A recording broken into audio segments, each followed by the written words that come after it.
What's going on, everybody? Today we have Howling Podcast Episode 4 E3 Edition. My name is Jamel Owens. I'll be your host. Today I have Robert Carroll joining me What's up? and my other friend, Brian Carey. What's up, you guys? All right, guys. Today we're going to be talking about the biggest gaming event everybody's been waiting for, E3, who hosted companies Microsoft, Sony, and Nintendo to showcase their games that they will be coming with the next season. Much like the event itself, we're going to be talking about the companies in the event that they were shown. So we're going to start with Microsoft first, who going into E3 had a lot of ground to cover based on the negative feedback from the company just showing entertainment and all the things you can't do. So they had a lot of ground to cover. They needed to show the game and show off the horror and what it can do. And today we're going to start with Mr. Brian Carey. What you know about it? All right. Well, for starters, like my co-host Jamel said, the guys at Microsoft had some ground to make up because they had some seriously bad press going in. Lack of used game support. Used games only extend to which publishers want or which publishers will allow you to sell your games or whatnot. Your Connect is always on. You've got to check into the internet once a day, every day to connect to play any game, even if you're not playing online at all. What else is going on with this thing? You can't loan your games out to your friends. Boy, I mean, I don't. The list is pretty long. It's some pretty uncool stuff. It's just too. I don't know. That's too big a leap. I don't know whether they thought that because they more or less they won the last console war that people would just sign on to whatever they wanted to do, and I don't know how to put it. I don't even know where to start really. It's just so bad. I mean, where do I even begin? Truth be told. Let's start with their own reaction. Like, the guys in the company are coming out and saying, if you don't want to check the internet every day, or if you can't do that, go buy yourself a 360, You don't belong in the next gen. Next gen's not for you. I mean, so sharp-tongued. They seem so out of touch, so ignorant, and they just don't seem to care about their fan base as much as they seem to care about making money and brokering partnerships with, NFL and Steven Spielberg and things like that. You got to make a game console a game. That's got to come first. And their E3 showing wasn't bad in terms of the games that they showed. That's right. They had a pretty big showing. It's just, they kind of got blown out of the water by their competition, which we'll get into a bit later. That's right. Robert, you got anything to say? Definitely. Microsoft had a lot of things they had, uncover about it. A lot of people had questions about the Connect and the security in the home, what it can see, what it can record. And, of course, we wanted to see a lot more games because we only saw only sports related games at the time, so they had a lot of stuff to show to say this is actually a gaming console, which I think they did. They had a lot of exclusives. They had some nice pretty games for the next gen, but the fact it seems very inclusive. A lot of securities to play my entertainment. Between checking on the internet like Brian said and unable to switch and trade with games, it just makes it a lot more difficult. I'm pretty disappointed about that, but the competitors I'm sure is gonna turn that up. That's right. Now, like we said, aside from the negatives, Microsoft did have a pretty good showing in their games. It did have some exclusive titles. We get to see the return of Killer Instinct as we saw the develop whoop up on his co-host with Jago and Saberwolf. So, Rob, how you feel about that, Saberwolf? Well, I'm a big fan of this game. Wolves and Howls. That was the first fighting game I ever played, and just I don't know. It just resonated with me. Saberwolf is my favorite character, so I'm definitely glad after several years decided to make a comeback. It was a good game, and I'm glad to see trying to bring it back. That's right, Brian. Several years is an understatement, Rob. I mean, when I saw that trailer up there during the Microsoft show, all I could think back to was having that Game Boy in my hand and looking at those uncolored sprites of Jago, and man. The nostalgia just hit me like a ton of bricks. What can I say? Jago and Cinder, baby. Man, definitely looking forward to that. That's supposed to be another Xbox exclusive, so look out for that one for sure. That one's looking pretty fun. Also, pretty much the biggest gem for Microsoft was probably Titanfall. This game is going to be an online shooter, multiplayer game, FPS, first-person shooter, and teams are going to be able to pilot mechs also or just run around themselves. The players are going to be able to double jump and do all these things that kind of make what they're able to do make sense. This is made by Respawn, people who are on board for the game Modern Warfare 2. So I know we're going to be putting out something and we're going to be pretty happy with it. What you think, Rob? I definitely like that game. I was just watching the trailer not too long ago, and the amount of stuff you can do in that game, not just having, more or less like a robot to fight with, but it looked pretty balanced in a way that if you're on foot, you're mobile enough to kind of dodge these huge titans, but definitely still got the firepower to bring them down, and with all the extra maneuverability, that makes it pretty interesting. So I like they kind of have sort of like classes within classes. Right. So I'm very interested in that game. That's right, Brian. I've been blown away. I can't. First person shooters aren't really my thing. So I mean, really, I can only speak to how the game looks and the graphics. I'm just blown away by the visuals are absolutely stunning. I mean, that's really all I can contribute. Because for me to say some nice things about a shooter, I'd have to play it first because that's just me. I hate to be sitting. Please, on to the next one. And another resurrection by the Microsoft company is going to be pretty much from the line of the Panzer Dragoon series. Now, there was one on the original Xbox that Rob informed me about because I had forgotten I was thinking about Sega Saturn. Rob, I think you were a fan of the Panzer Dragoon series. What you think? I liked it. I like that how they're trying to bring some of the original good stuff back. Some things actually, got them pretty hits. Like Killer Instinct was one, and the fact they brought this game as well, I thought it was pretty good. Ryan, you got anything? Okay. All right, next we're going to move on to Nintendo, guys. They didn't have a conference like the Microsoft and the Sony. They pretty much just got to showcase their games, and they pretty much did what everyone thought they were going to do. Brian, how did you feel about the Nintendo presentation? Playing it safe. First party titles as per usual. Hey, I asked for Smash Bros. I got Smash Bros, man. Mega Man, Wii Fit Trainer, the villager from Animal Crossing. I mean, kind of cool. I was hoping for something a little more bold in terms of the new characters, but I'll take what I can get. I'm just happy for a new Smash Bros. Game. Now, Rob, I know you, got something to say. Mr. Smash himself. Oh, bubble stomping and nail canceling. What do you think about the Super Smash? I'm definitely excited for the game. Kind of like Brian was saying, I definitely want more characters, but from what I've been reading and understood, they're probably gonna switch some of the ones that are made in Brawl and bring back some of the original ones. I'm not sure what names yet, but I am interested in the game. I definitely can't wait for it to comes out. That's probably the top Wii U game period, and probably the best thing they show at that conference. So I'm really excited for that game. I just hope that and it's also for the DS, which I'm not sure how I feel about that quite yet.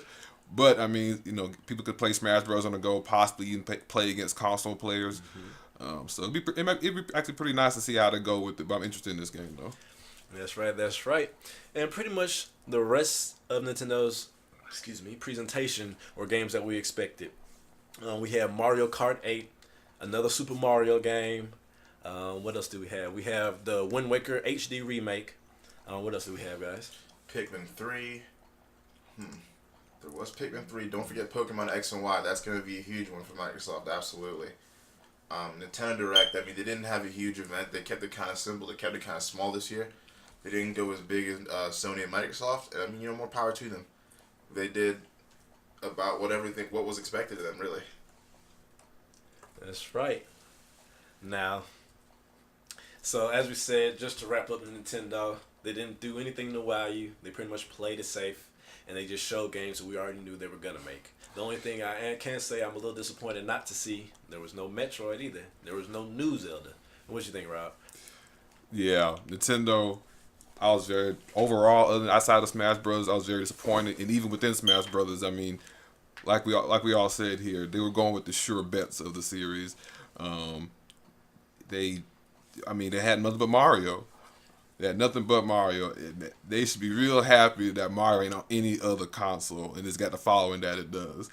I mean, you can only get Mario games on Nintendo, so you got to support that, but that's all they had. Even the games they did show were more or less, I'll call them gimmicks. For example, Super Mario 3D World.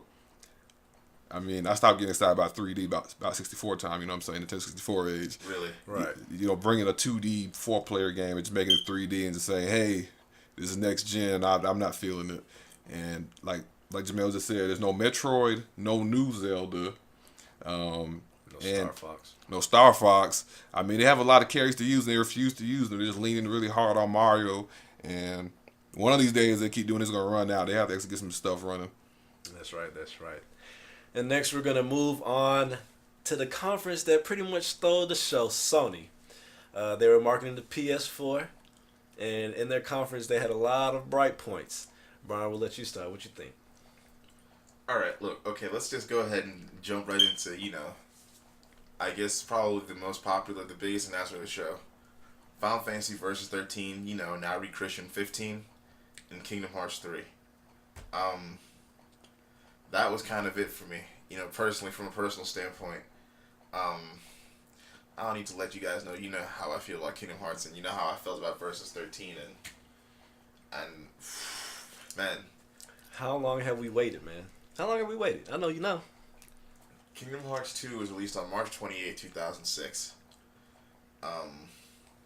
It's been nothing but side scrollers, and it's been so hard to keep up with the series. Been jumping around on different portables. It's a little too hard. It's just a little too expensive to keep up with, and the story getting more and more out there is just kind of not worth it when you gotta, to consider the cash you gotta pony up to get each handheld. But I'll never forget when when Nomura popped up on screen and said, "Here's another announcement for an upcoming teaser or an upcoming a game that we got coming out. Here's a teaser for it." And we saw that Disney logo, and you and I looked at each other and we were like, hey, could it be? Could it be? Could it be? Could it be? Could it be? And then, I saw that 3. I got that logo. I've been asking for years, since 2009. All I wanted was a logo.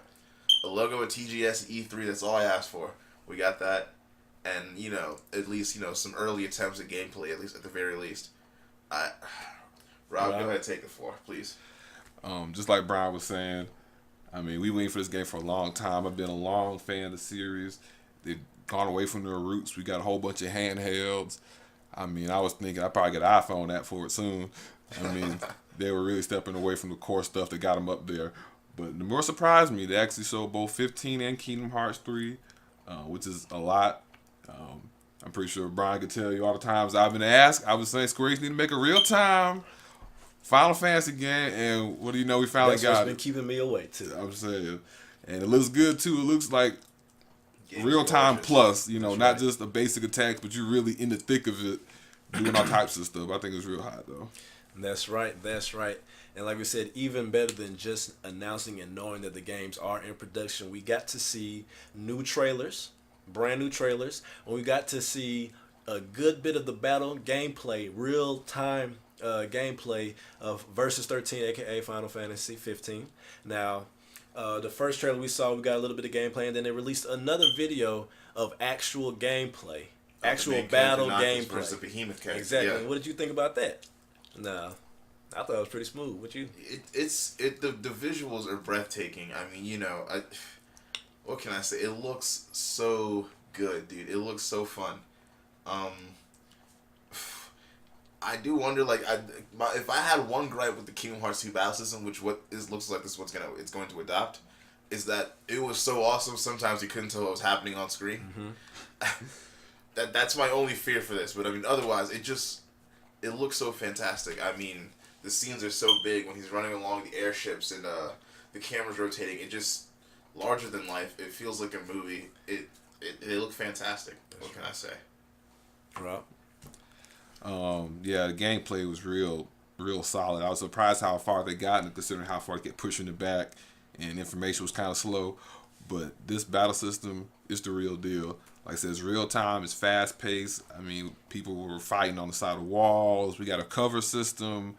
Mm-hmm. I even see a little bit of Assassin's Creed in this, where he's jumping around, grabbing on buildings and climbing stuff up. Mm-hmm. A lot of different parts of the genre, not just your basic JRPG, with just a little bit of music, some cutscenes, right. and a lot less interactivity, just more or less about the battle and the story. Right, exactly. It looks more than just cutscenes up and down. It looks more like you're actually playing it versus just watching the story and pressing a few time commands. Right. For Kingdom Hearts 3, we didn't get to see too much gameplay, but we got to see a little bit. We got to see him getting. It's all we had to. Him getting chased by the Heartless, jumping up, crowd surfing on the Heartless just to come back with an attack. Now I can imagine all the new nuances they put in the game, and it really has me pumped. Really has me ready. Tokyo Game Show, baby. Just Rob, we were talking about this the other day when their CEO had to step down. Yoichi Wada had to step down a few months ago. We're like, what's this mean? You know, the company's going through like restructuring and resizing and things like that internally. What does this mean?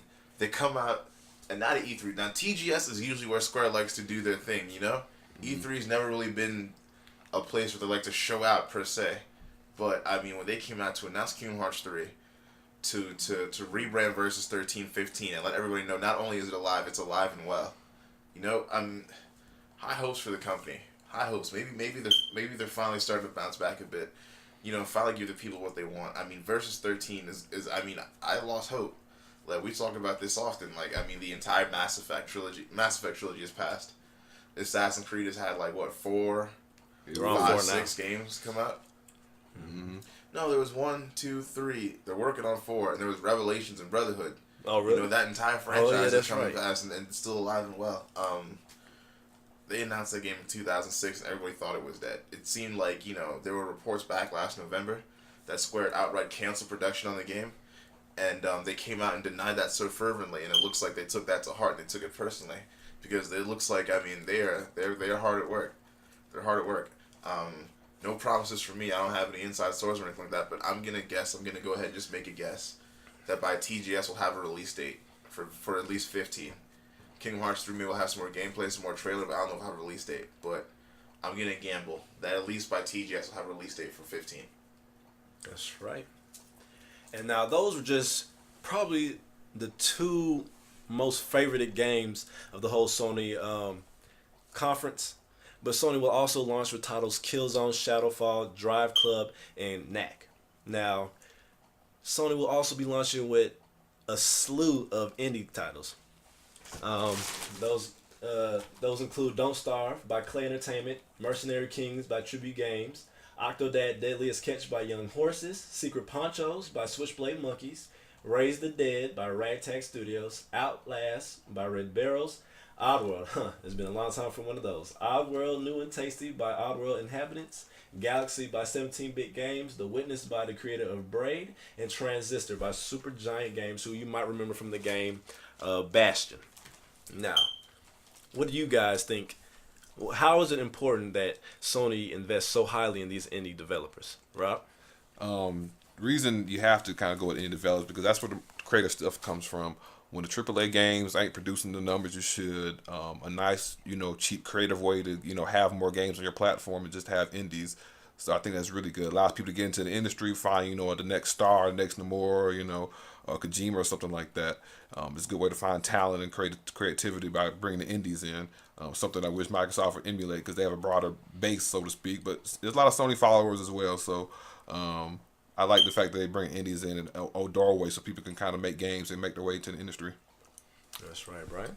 Well, I mean, Sony racking up these partnerships with all these indie studios is great, but more often than not, or more than anything, it felt like a huge shot at Microsoft because one of the issues Microsoft had coming in to E3 was the lack of indie support on the Xbox One, and Sony had such a devoted section of their show to all the indie developers they were partnering with and how you can self-publish on the PS4 and everything like that. It felt like one of the many shots that we'll get into a bit later, one of the many shots that they took at Microsoft during their show. Great partnership. Things are looking great. Transistor's looking particularly awesome. Loving Octodad. But, I mean, hey, that's just me. I love those indie games. I love my journeys. That definitely looks like a quirky game right there. Hey, what can you do? That's right. And all of these indie games look amazing. They're always very colorful at that. And as we said, there are many shots taken, I guess you could say, at Microsoft. First, it was the indie development. And then there was the how to share introductory video. Oh, now, boy. One of the biggest gripes for the Microsoft company was the inability to buy and sell used games or even loan your friend a copy of your game. Sony said, hey, that's not how we roll, and we'll make an Alright guys, like we were saying, Sony released an instructional video of how you properly share a game. Step 1, have the game. Step 2, hand the game to your friend. It's that simple, guys. Why should the company punish you, the gamers, the major consumers, for doing what you always do. It shouldn't be a problem. Brian, what did you think about this? Well, I mean, yeah, Sony just kind of came out firing shots fired, and then some of Microsoft during their show. First and foremost, really, like, full support of used games. Like, they come out and said the used games will be up to a publisher, but really they have full support of used games. Microsoft didn't. Basically, you don't have to check into the internet 24 hours, or at least once every 24 hours. Microsoft did another shot. I mean, if you look at even like their title cards during the show, were just, a laundry list of things that the PS4 does that the Microsoft or the Xbox One doesn't specifically. And I mean, the biggest insult to the injury was, of course, we'll get into this a bit later, the price points, but it's $100 cheaper than the Xbox One. That was pretty much the biggest insult to injury by the time that show had ended. I mean, we can see that Sony had won the show. Microsoft had lost the show. They had lost them by that point. I mean, Sony, there are too many big enough. Between 15 and Kingdom Hearts 3, the price point and the not so thinly veiled shots at Microsoft, and all the things that Microsoft were doing wrong, Sony went right at them, basically. They pretty much smelled that blood when at Microsoft where they were weak. They pretty much conquered and they killed the show, and Microsoft lost. They lost hard. It's as simple as that. Rob? Yeah, definitely. Sony definitely took the cake with this one. Like Brian was saying about the used games. That's a lot. I think personally that's a lot of money that they could be making. Not necessarily for them as the company, but helps get the name out for the games you're making and shows the quality so people can buy used games. I mean, 60 bones is a lot for a game. So just, sometimes it's nice to trade them in, get something new, or even if you don't got the money, you just buy a used copy that's just as good and still get the experience. As for the connectivity, checking in on it once an hour. Sony's like, no, you can play this game, play your games anywhere, anytime, as long as you got power. Microsoft's like, oh, you need power, you got to have, internet connection, you got to make sure that's your copy. And if you don't, get a 360. Yeah, exactly. Because I know, like, a lot of people in the military, a lot of them have Xbox, a lot of them play Call of Duty, like those type of games, and they're pretty much saying, if you're out somewhere, you don't got internet connection, that you just done. They're pretty much asking everybody who's in a situation where they don't have internet to pretty much buy a PS4.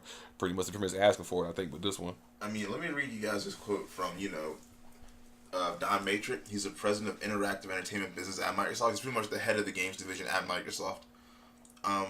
Fortunately, we have a product for people who aren't able to get some form of connectivity. It's called Xbox 360. Seriously, when I read the blogs and thought about who's really the most impacted, there was a person who said, hey, I'm on a nuclear sub. And I don't even know what it means to be on a nuclear sub, but I've got to imagine it's not easy to get an internet connection. But hey, I can empathize. If I was on a sub, I'd be disappointed. Now, that basically, Microsoft has been trying to retract that statement as hard as they can, try to remove video from that statement, because basically, I don't know if Major realized at the time, but that was kind of a shot at the troops who don't really have easy internet connections that are just there 24 hours a day, 7 days a week. They can just connect to. They're coming off as insensitive. They're coming off as jerks, if you will. They're coming off as complete assholes. Like, they really do not care about the consumer or their fan base at all. And Sony just came at them in every which way, and every one of their weaknesses, where everybody was criticizing them, Sony went at them, like, directly. They pretty much did everything but mention them by name. They killed him. They killed him. What can you do? You're coming off as jerks. They don't really care about the fan base. You're not dancing with the ones that brought you. You're more concerned with, your NFL partnerships and fantasy football than you are, making a great game. And for all your exclusive that you got, if every 7 of 10 exclusive titles is a first-person shooter, what are you really accomplishing? Where's the diversity? Where are the risks? Where's the innovation? The innovation, that's the one thing that kills me about Microsoft. It's the serious lack of innovation with them. That's it. That's me. Speaking of innovation, there was another highly anticipated game for the Sony conference. A game made by Bungie, I'm sure everybody knows, for Halo. But this game is called Destiny. It's another first-person shooter, but it's also an MMO. Now, guys can level up their weapons. They can fully customize their outfit head to toe. And they can even play the game solo if they want, but they can bring a party online. And there are also mass world events that sort of join other players with everyone, if you so choose to partake in that. Destiny is a beautiful game. We got to see some actual gameplay, the actual shots, how the game worked, how expanse the environments are, and how pretty much the shooting, the magic, all of that works. Rob, what did you think about the Destiny show? I thought it was real good. That's definitely next gen to have an internet MMO at this point, like a shooter MMO. But I definitely like the game. It's definitely pretty. Bungie's, they're a creative group of people there. I mean, they've made, like I said, Halo, and that's their biggest flagship title, and they've done a lot with that. So I'm interested to see what they can do with this. I like what I saw so far, and you see the RPG elements where it's customization or just the magic involved in the large environments. But it's definitely a good game. All right, guys, and then just a little sub note. For all you Game of Thrones fans, Tyrion Lannister is going to be the voice inside your helmet. So you'll be hearing a lot of his voice throughout the gameplay of Destiny. And also, before finishing, we can't leave out Metal Gear Solid 5. Boy, Metal Gear Solid 5. Man, okay. Look, let me preface this by saying it was Metal Gear Solid 4 that convinced me that the PS3 could truly be great, you know? That was when I officially got on board. I became the PS3 fanboy that I am today, you know? And Metal Gear Solid 5 is looking just as hardcore. MGS, basically, first one was Kiefer Sutherland's back in, David Hayter's out. I don't know how you longtime fans feel about that. I myself am kind of iffy about it, but I love 24. What can I say? So Kiefer Sutherland in as the voice and doing the motion capture for Snake. I'm all on board for that. The game stars Naked Snake, Big Boss, not Solid Snake, Big Boss, pretty much, the true hero of this series, if I may. Yeah, that, just I wish I could show you guys the trailer. I mean, the game looks beautiful. We were watching the trailer, and the thing we were most concerned with at the time was what? The horsetail? The horsetail. As he was riding the horse. Wow. You're looking at, they've added open world elements, some platforming elements to it. The game is so gorgeous. Real time passage of time. 12 hours of sunlight, 12 hours of, nightfall. It's crazy.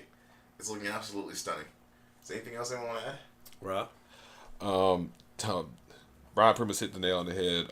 It's definitely a beautiful game, and we know it's going to be a good story because Kojima's involved in it.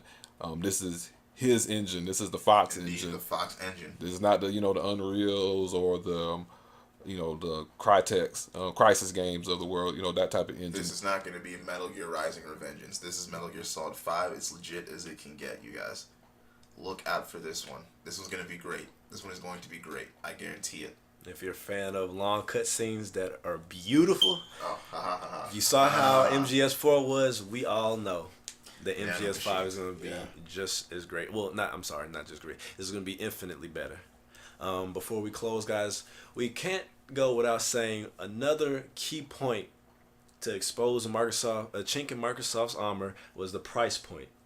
Sony PS4 is launching at $399, while Microsoft's Xbox One will be launching for $499. Rob, how do you feel about this? I think that's pretty much the nail in the coffin. I mean, Xbox was already on a slippery slope, and then they brought out the system that costs $100 more, and it's more harder to kind of get your setup so you can play the games. So I definitely think they kind of shot themselves in the foot. And I understand the technology, you have Kinect built in with it, but considering that Kinect's having all these issues with people, worry about privacy and everything, even on a federal level in some countries. Play it without the Kinect. Exactly. And so they probably can't even give a base price where you take the Kinect out. You probably have to get the Kinect to pay that extra 100 bones, even though it may be to your detriment. That's right, Brian. The Kinect, it reads your heartbeat, man, and it's always on. The only way you can shut it off is by not playing your Xbox altogether. Unplug it from the outlet. Yeah, like you said, that the privacy concerns, and that's really that Kinect alone. That's that $100 difference. That's where Sony won the show. It's like as they were piling on, Microsoft was like, oh yeah, and our box is $100 cheaper, you guys. What up? That's where they won the show. I mean, $499 is not a bad price at all for what Microsoft's offering. Not at all. I didn't think that at all. When I heard $499, I was actually rather pleased. I was scared when we did that rumor mill piece a couple of weeks back. When consoles they were getting up to like $1,300 and $900 on Amazon, things like that, I was frightened. Mm-hmm. To hear that $499, that pleased me quite a bit. But when Sony came out and just said, "Nah, we're $399," it was like no more $599. Cosby ride, and no more of that. That was a funny meme, but No, they've learned their lesson. They came out hard, $3.99, and sold me. That's it. I'll be in line opening day for a PlayStation 4. Xbox One, I don't know. There's still some time, but I haven't been convinced quite just yet. In addition to that, Sony now charges consumers $5 for a PlayStation Plus. You must have a PlayStation Plus online code in order to play online with your friends. People say that's about $60 a year, and that kind of adds to the selling price. But we all know Microsoft has been having you pay money for the Xbox Live Gold. Now, another thing about that, if you don't really care about playing online, you can still use your Amazons, your Hulu. You can still use those streaming media apps and all that without having to pay for it. That is not true with the Xbox. So regardless, for the Xbox, you have to pay for online if you want to do anything. So that's that. God bless. Because, yeah, I mean, my PS3 that's my Netflix and my Hulu. That's it right there, you know. Having to pay online, it's a small price to pay. You know, we're into the next generation. It is what it is. It's still relative. It's still pretty much cheaper, I believe, than a year-long subscription that is for Xbox Live, if I recall. Anyway, small price to pay, especially if I don't have to pay extra on top of having to pay online to use my video apps like a YouTube app or a Hulu or a Netflix or anything like that. I'm okay with that. Right. I don't think it's too big of a deal since, like you said, the Xbox already charges for online. So Microsoft is, not gonna, not Microsoft. I mean, Sony's not gonna let you, get away with the extra money. They don't have to. And I think with enough punches they threw at Microsoft, they just kind of tossed that in there. And actually, I think people are overall okay with that, just because Sony has so much stuff over Microsoft right now. It doesn't really matter what they do almost at this point. All right, guys, that's right. Any closing remarks from anyone? Look out for Beyond Two Souls, you guys. This game is looking great. This is probably my favorite show. Well, or my favorite game, I should say, outside of Metal Gear Solid 5 and Kingdom Hearts 3, of course. But this is my one to watch out for. It's coming out for the PS3, brought to you from the creators of Heavy Rain. Definitely recommend you guys check it out. It's got Ellen Page, got Willem Dafoe in it, motion capture, voice acting, actors fully immersed in the games, you guys. This is looking like the future. It could be the future, especially if this one takes off and it's looking pretty great. Watch out for it. Right. One game I'm keeping my eye on outside the ones like Brian you just mentioned, Kingdom Hearts 3, Final Fantasy 15, but the one to keep the eye on, I think, is Watch Dogs. That game made by Ubisoft, Prince of Persia. They've done a lot of good games. I haven't seen anything bad out of them yet. So definitely I want to keep an eye out for that game. I see the high connectivity. You can play on with your friends, even on your phone. So I'm wondering, to be able to play like an MMO type of game where you can kind of play as you go. You can, immerse yourself even as you go about your daily life and still playing the game, have an impact on what's going on. It's actually pretty interesting. Also, one more thing, even though it's not an E3, don't forget to check out The Last of Us, which also dropped. It's either dropped soon or by the time you hear this podcast, it'll be close to dropping. So definitely check that out as well. Oh, yeah, that'll be both on the PS3 and PS4. And, guys, you already know I'm very hard on Destiny. I'm just amazed by how the game looks, and I can't wait to play that. All right, guys, this has been the E3 edition of the Howling Podcast. I was your host, Jamel Owens, joined me by my co-host, Brian Carey. and Robert Carroll. all right, guys, check you later.